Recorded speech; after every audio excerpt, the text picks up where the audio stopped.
அனைவருக்கும் அன்பு மிகுந்த வணக்கம்.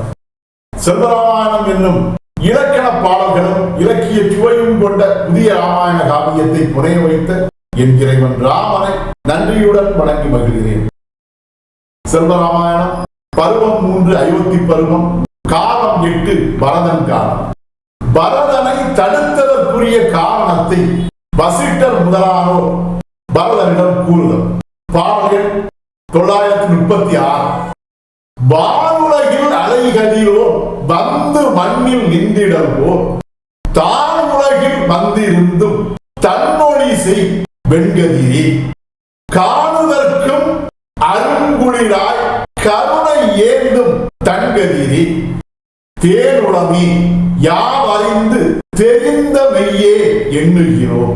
இதுவே 936வது பாடல். இந்த பாடலுக்கான விளக்கத்தை காண்போம். வானுலகில் அலைகளிலோன் வந்து மண்ணில் நின்றிடவோர் என்ற முதல் வரிக்கான விளக்கம்.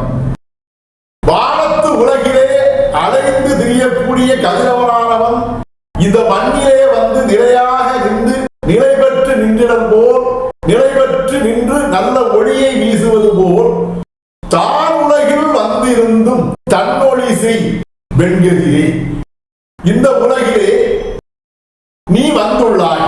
அவ்வாறு இந்த உலகிலே வானுலக கதிரவனைப் போலவே எங்கள் மன்னனாகிய நீ வந்திருந்தும் கூட தன்னொழி என்கிற குளிர்ச்சி மிகுந்த ஒளியை வீசி மக்களை வெம்மையினால் துன்புறுத்தாமல் குளிர்ச்சி மிக்க வெண்ணொழியை வீசக்கூடிய கதிரவனாய் திகழும் எங்கள் மன்னனே பரதனே, காணுவதற்கும் அருங்குளிராய் கருணை ஏந்தும் தன்கதிரே, கண்ணால் காண்பதற்கும் கூட குளிர்ச்சி மிகுந்த கதிரை வீசி உன்னுடைய உள்ளத்தின் மேன்மையினால் மக்களை துன்புறுத்தாத அளவில் கருணையை ஏந்தி நிற்கக்கூடிய குளிர்ச்சி மிக்க ஒளியை வீசி இந்த நாட்டை காக்கக்கூடிய எங்கள் மன்னனே, தேனுளமே யாம் அறிந்து தெரிந்த மெய்யே எண்ணுகிறோம்.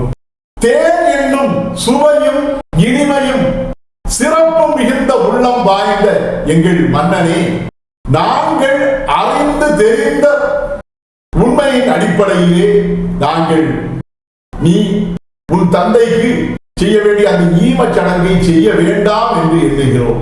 உன்னுடைய தந்தையானவர் உன் தாயிடம் கூறியபடியே நீ நாடாளும் பொறுப்பையும் இளவரசு பட்டத்தையும் ஏற்றுக்கொண்டால் தனக்கு ஈமச் சடங்கை செய்யக்கூடாது என்று கூறியிருந்த அந்த உண்மையின் அடிப்படையில் தான் நாங்கள் இந்த முடிவை எடுத்துள்ளோம் என்று கூறினார்.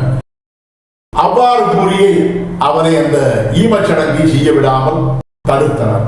இதுவே 936வது பாடலுக்கான விளக்கம். செல்வராமாயணத்தில் 937வது பாடல் மற்றும் அதன் விளக்கம் ஆகியவற்றை அடுத்த பகுதியில் காண்போம். இறையருளால் அடியேன் இயற்றிய நல்லதோர் இலக்கியத்தையே செல்வராமாயண காவியமாக உங்களிடம் தொடர்ந்து வழங்கி வருகிறேன். உங்கள் அன்பையும் ஆதரவையும் தொடர்ந்து தந்து இந்த புதிய ராமாயண காவியத்தை அனைவரிடத்திலும் கொண்டு சேர்க்குமாறு உங்களை அன்போடு கேட்டுக்கொள்கிறேன். அனைவருக்கும் நன்றி, வணக்கம்.